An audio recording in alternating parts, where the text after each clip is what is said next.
They say it's the next generation of handheld gaming. Let's check it out.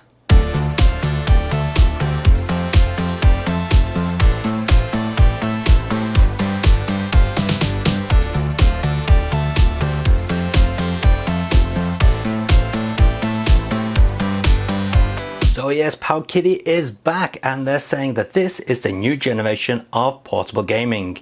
Known as the RGB10, at least they got their name right, this promises to be something better than what they've been putting out before.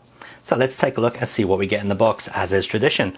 Well, the console has already been taken out, but we can see what other extras we get. So first up, we have these little extra thumb pad stick things.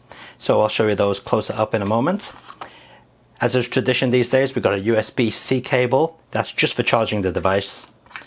And we also have a very, very small instruction sheet. So we've got English, Chinese, and Japanese. Interesting. And at this other side is the same thing, Chinese, English, and Japanese. And as for the device itself, well, here it is. And just look at that. It's a very nice looking device. Now, it's hard to describe the feeling of this. It's not smooth, but it's not rough. It kind of has a very unique textured feel to it, and it really does feel kind of different to anything else I've held. And to be honest, it feels good. The quality of the build is pretty decent. It feels very rugged. The D-pad is shallow. It has a nice movement to it, and it works really well. The analog thumbstick, well, without a cover on it, it is a bit slippery. The buttons are reasonably good, no problem there. At the top we have the shoulder buttons as well, again feel good. And on this side we have a power and a reset button. Across the top we have the USB-C in, the micro SD card, and a headphone out jack. On the bottom we have a standard USB-C input and the speaker. Alright, now the thing is, you cannot transfer data onto this machine using USB-C. You have to put the ROMs onto a USB stick and plug it in here, or do it over Wi-Fi. But you can only do it over Wi-Fi if you plug in a USB Wi-Fi dongle. So yeah, it doesn't have Wi-Fi built in. So let's take a closer look at these little red things.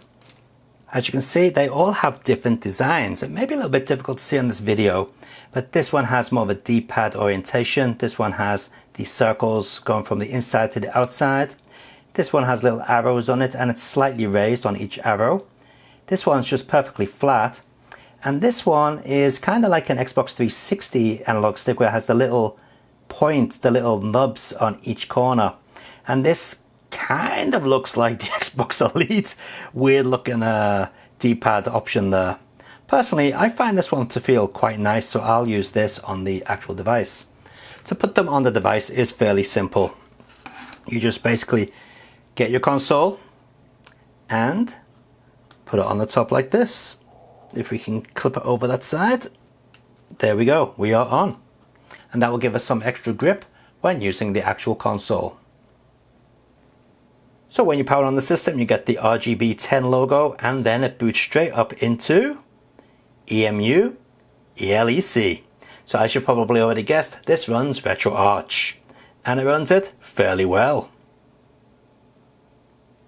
Alright, so built-in emulators include Nintendo, Master System, PC Engine, also PC Engine CD, Mega Drive and Mega CD, Sega Genesis, well that is Mega Drive, isn't it? Super Famicom, which is SNES, Neo Geo, PlayStation, Nintendo 64, Dreamcast, MAME, Final Burn Alpha, CPS1, CPS2, CPS3, Game Boy, Game Boy Color, Game Boy Advance, Nintendo DS, PSP, and then we can go straight into RetroPie. And that is actually very useful because you can configure everything that you can on a normal RetroPie system. Alright, so we also got all games and favorites. So what we're going to do is we're going to take a look at some of the more demanding consoles. So we're not going to look at Master System, Nintendo, PC Engine, Mega Drive and all that, because we know they will work. They always work, they will work perfectly fine. We will take a look at some Super Nintendo games though, because sometimes they do seem to have issues. And we will take a look at PlayStation, Nintendo 64, Dreamcast, and maybe a little bit of Capcom CPS3, because that can be a little bit demanding. Okay, oh, and Nintendo DS and PSP, because they can also be quite demanding. Now, when you buy this game, when you buy this machine, it comes with quite a few games built in, but I've actually gone and put my own games on it. So first up, let's take a look at some Dreamcast games in action. Okay, so as you can see, that's running fairly good, but the volume is kind of low. And the annoying thing about this, it doesn't have any volume control on it. You got to do a button combination. So to turn the volume up and down, you press select and push up and down.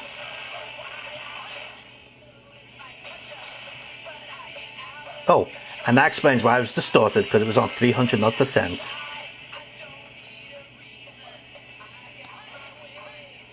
Yeah, and it is kind of quiet, isn't it, when you put it on standard. So what we're going to do is connect this up to the speakers.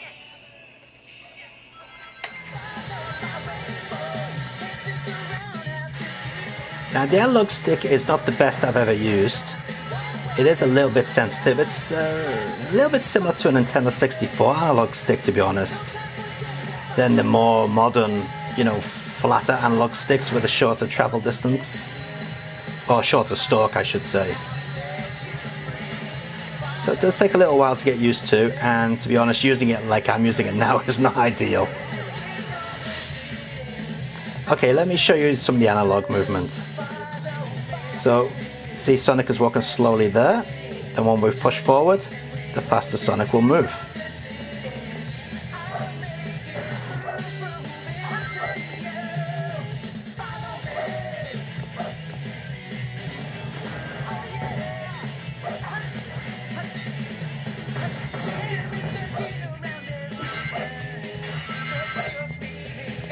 Okay, let's take a look at some of the Dreamcast games that were not built into this. I put them on myself. Let's start with a bit of Soul Calibur.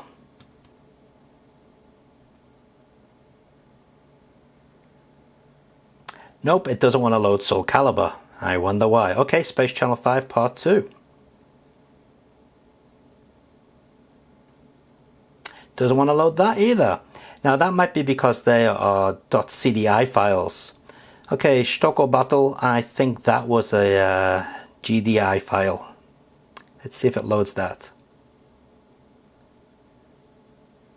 It loads that. So it doesn't seem to... No, it doesn't. It didn't like that game either. Okay, well, Gunlord is a GDI file. Let's see if it'll load that one up.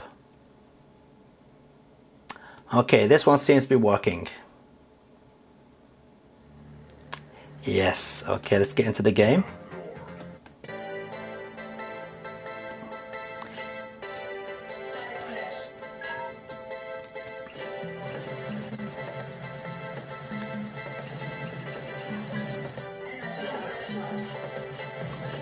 If you've never played this is an excellent Turrican style game.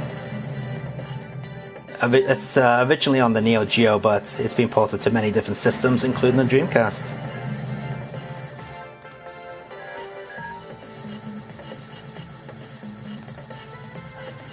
This is Cannon Spike. This is another one which I put onto the machine, and this one seems to be running.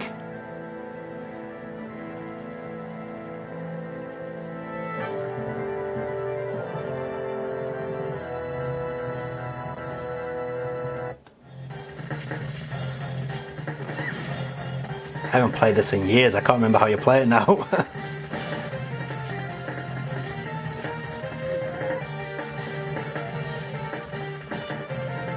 Yeah, seems to be handling the 3D games, not too bad.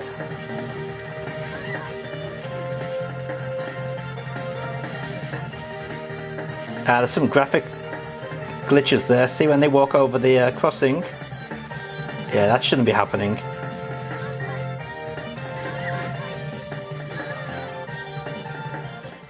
Now I expect this one to have some issues because it does kind of push the machine a little bit. Yeah, you can hear the audio skipping straight away. Yeah, that's not looking good, is it? Yeah. Okay, so as you can see, not all Dreamcast games are going to run smoothly. This one is running extremely slow. Now, you may be able to speed this up by messing with the RetroArch options. Now to access the retro core, that's my channel, isn't it? To access the retro arch options, you press the L2 and R2 triggers together like this, and it brings up the retro arch options there. And from here, you should be able to do different things, such as take a screenshot. We took a nice screenshot there. Let's see, the start recording doesn't seem to work. Oh, I'm dead anyway. But you'll also be able to access the options of the emulator. And you can do certain things like change the BIOS, the resolutions, frame skip and things like that. So maybe they will help speed up these type of games. But I had a quick mess about with it and it didn't seem to do anything for this game. So your mileage may vary. Okay, let's try Aero Dancing, another game that I put onto this. Okay, well that part works.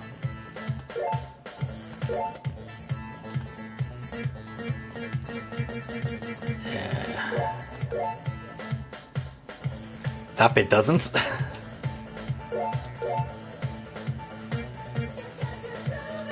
Go for the free flight. Yeah, we'll go across the city, why not? Seems to be pretty smooth though.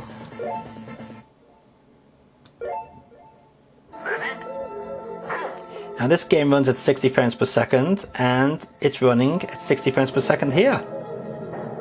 Nice and smooth.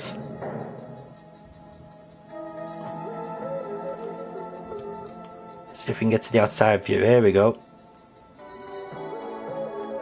Oh crap! Crap, crap, crap, crap, crap, crap, crap, crap, crap.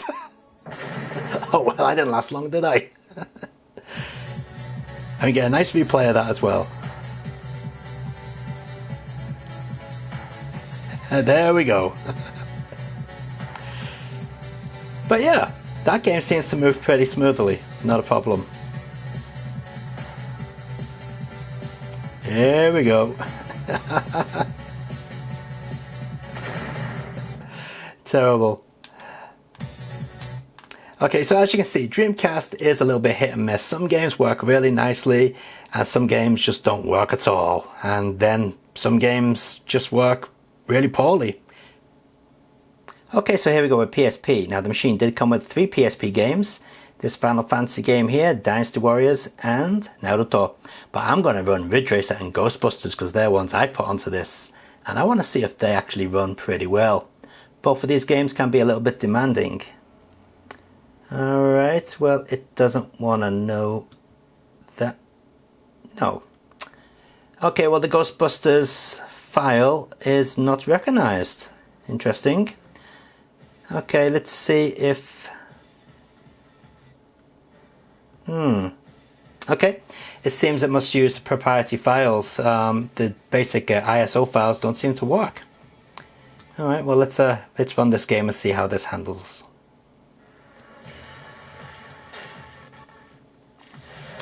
Okay, here we are with the actual in-game action sequence. Let's see how it handles this. A bit of a stutter there.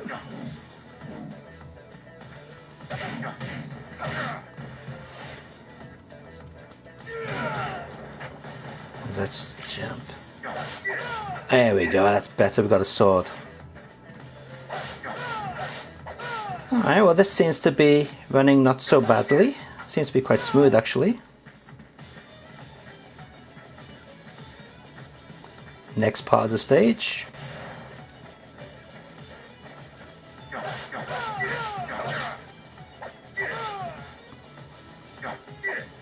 Oops, yeah, D-pad controls the camera.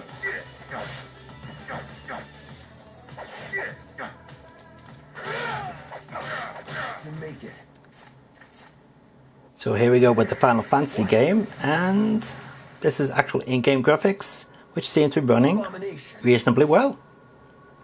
Intervene and be slain.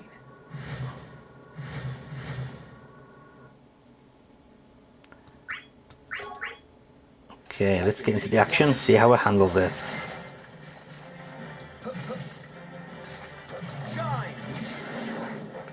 Alright, where's attack? There we go.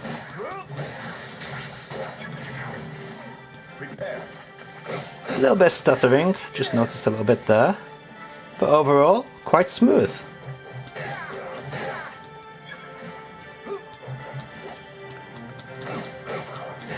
Now it's a shame I couldn't get Ridge Racer to work, but maybe that's something we can do in the future on an updated video. Okay, so PSP, not so bad, seems to work reasonably well. Better than Dreamcast so far, maybe. Okay, so let's take a look at Nintendo DS. The machine did come with Legend of Zelda, but I put Sonic Colors and Star Fox Command onto this. So let's run Star Fox Command, see how it handles it. Nope, it doesn't want to run Star Fox Command. Okay, Sonic Colors, will it run that?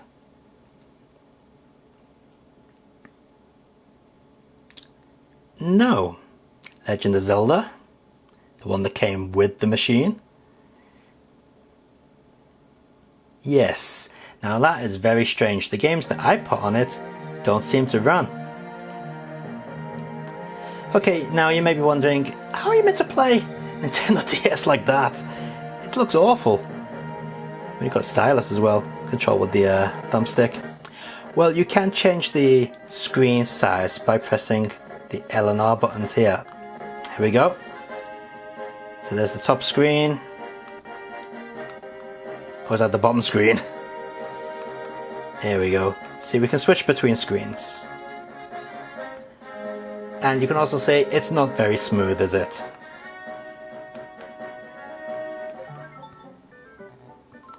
Well, I can't figure out how to make bloody Link move. It was working, but yeah. What have I done? I must have messed up the controls somehow. Well, that is all you're going to get to see of Nintendo 3DS. Sorry, Nintendo DS. Let's see. Let's get back to the actual game.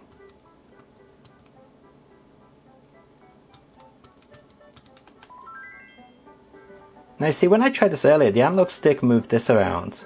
And the D-pad moved Link around, but now it's just doing that. No, I've had enough. Can't be bothered dealing with that. Let's get out of this.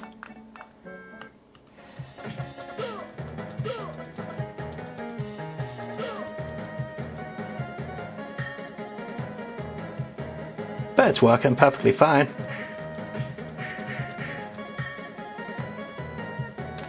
Okay, let's see if we got any games that really push the Game Boy Advance.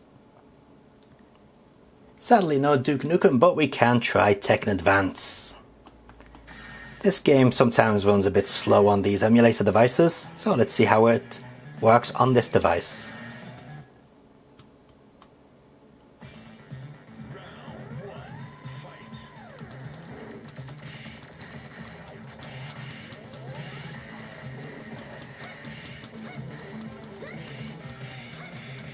No problem at all, that's working really nice.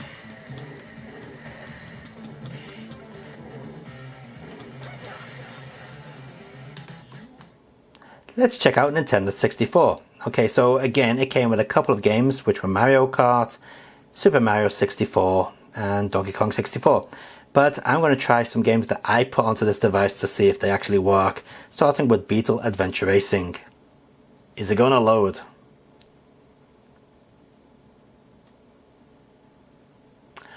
Nope, it doesn't look like it's going to load. So again, something that I put onto this doesn't work.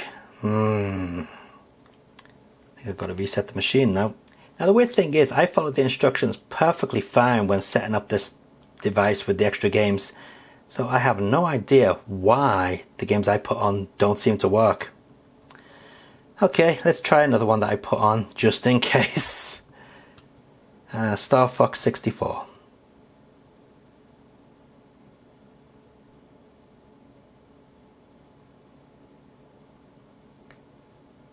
Now this one loads. So it seems that what they've gone and done is games that don't work properly, they've not, configured the emulator for them, or for one reason or another, just don't boot. Oh man, and that is pretty juddery, and we can't see any of the text there, can we? Yeah, I don't think this game's working well. Yeah, the shadowing looks wrong on that. Yeah, there's texture's missing there as well, do you notice? But it's smooth. Okay, well, straight away we can see that it does move smoothly. So that is one good thing. But the textures do seem to be a little bit messed up. Flippy, watch out! Funky on your tail. Whoa! Help me!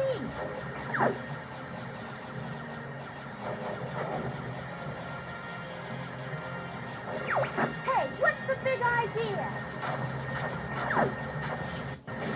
We're entering Corneria City now. I got a couple of glitches there. Notice that? This is horrible.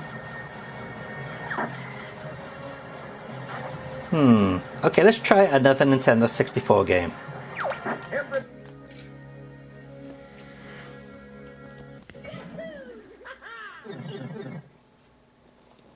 Okay, well that seemed to work pretty good, but I've noticed already some glitching up there at the top of the screen on the little image there. Look at that. So definitely this is not the next generation of handheld gaming from Pow Kiddy. I mean, it is running Nintendo 64 and it did run some Dreamcast and it seemed to run PSP, but you know, it's not running them perfectly, is it?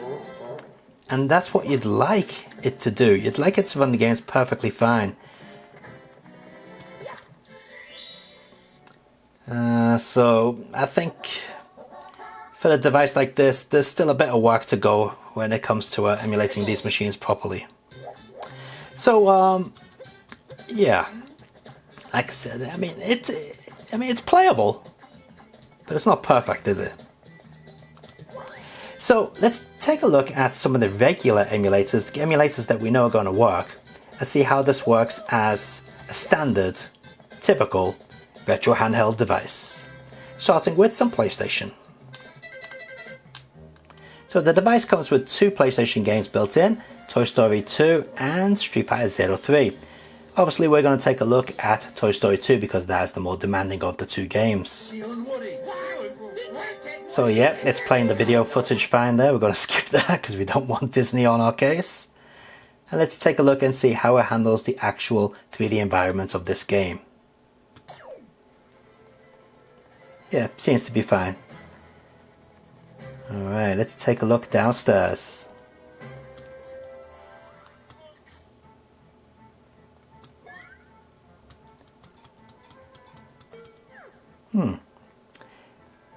It's moving quite nicely there.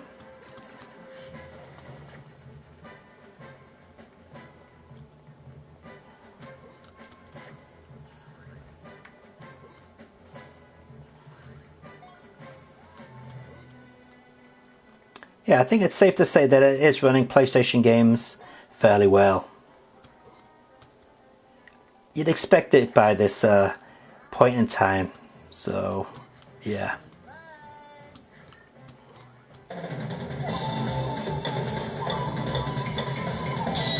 Gotta go with the girl.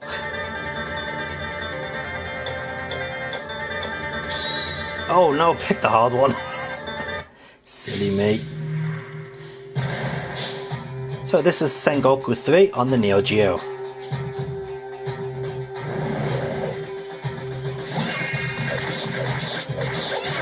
One of the later Neo Geo games.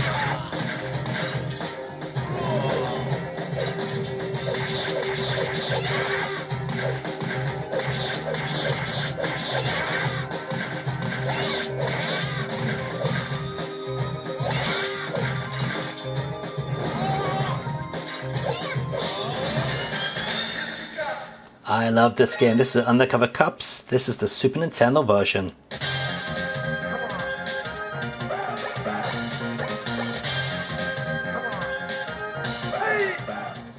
Soundtrack to this is really good.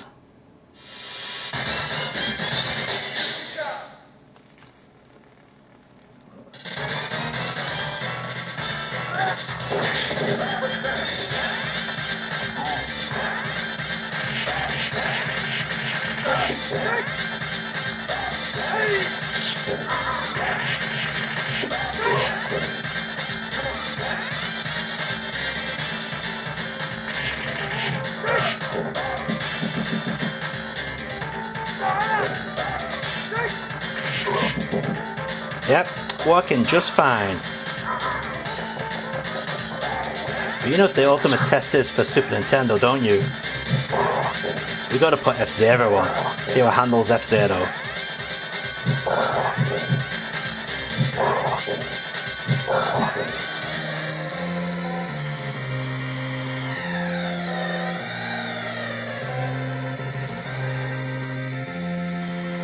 And I'm happy to say F-Zero is running perfectly well. Run even better if I could play it.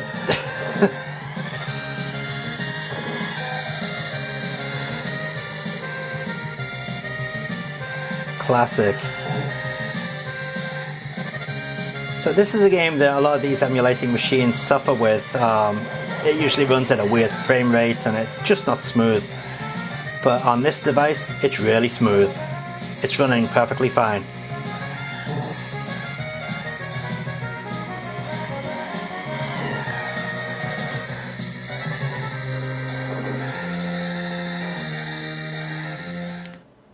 And here we are in the Mega Drive menu, and there are around about 700 games, so there's a lot of Mega Drive games in here. There's a Chinese original there, Magic Girl. Yeah, loads, King of the Monsters 1 and 2 as well. Captain Lango, High Seas Havoc as that one's called. Let's give that a boot up.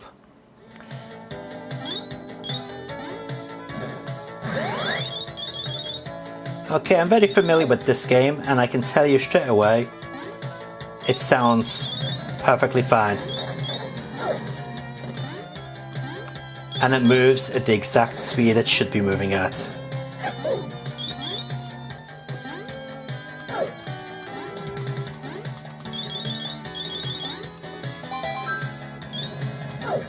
Now you may be thinking, if I'm meant to be so familiar with this game, why am I playing it like an idiot? Well, I am playing this on an angle. And I got a camera stuck in front of me. And now I'm dead.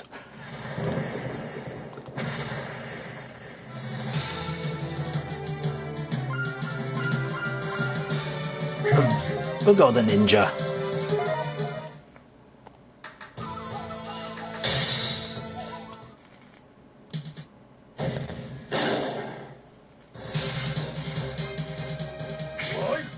No mercy. Attack.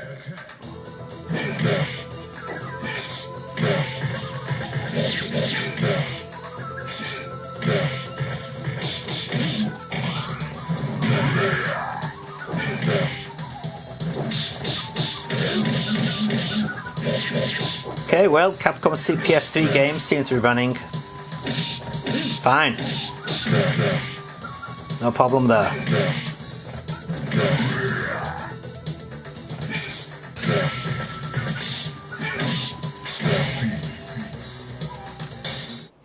So there we have it. That is the Pow Kiddy RGB10.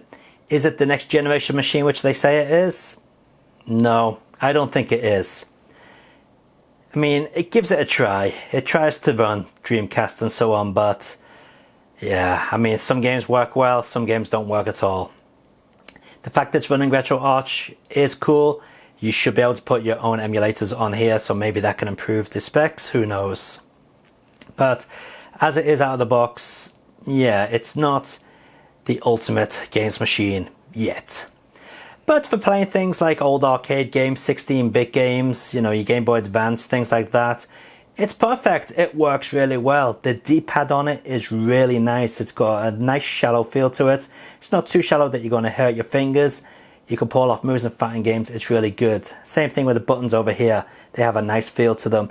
L&R triggers also pretty good, although I did have some trouble with these buttons here because I kept hitting them instead of this one. Now, my biggest gripe with this is if you don't have a dongle, a Wi-Fi dongle, getting games onto it is a major pain in the backside. Basically, you've got to copy the same directory routes that are on this onto an onto a USB stick. And then you've got to put all your ROMs into the correct folders on the USB stick, plug it into this device, go to the menus and upload the games from the USB stick onto this device. And it takes quite some time. It's a real pain in the backside to do. Now, if you've got a Wi-Fi dongle, you can just connect it up to FTP and, just pull your games over that way. That's also how you'll add new emulators, I would imagine. Thing is, I don't have a Wi-Fi dongle, so I can't test that out. Also, quite a lot of the games that I put on here don't seem to work. Now, I don't know if they're in some weird format on this device, but the ones I put on all do work on flashcards, but they don't work on here, so I don't know what that's all about. So anyway, currently, if you're after something to play all your classic games on, you can't go wrong with this. It's well built, got great controls, and it's reasonably priced. Or at least, it was reasonably priced when I bought it. You'll have to check out the link to see what the current price is. One thing that might annoy people though is the light bleed over here on this particular yellow model. Maybe the darker coloured models don't have that problem, but this yellow one does have light bleeding coming over by the buttons. So that might annoy some people. And the internal speaker could be better. But besides that, not a bad little device. Link in the video description down below.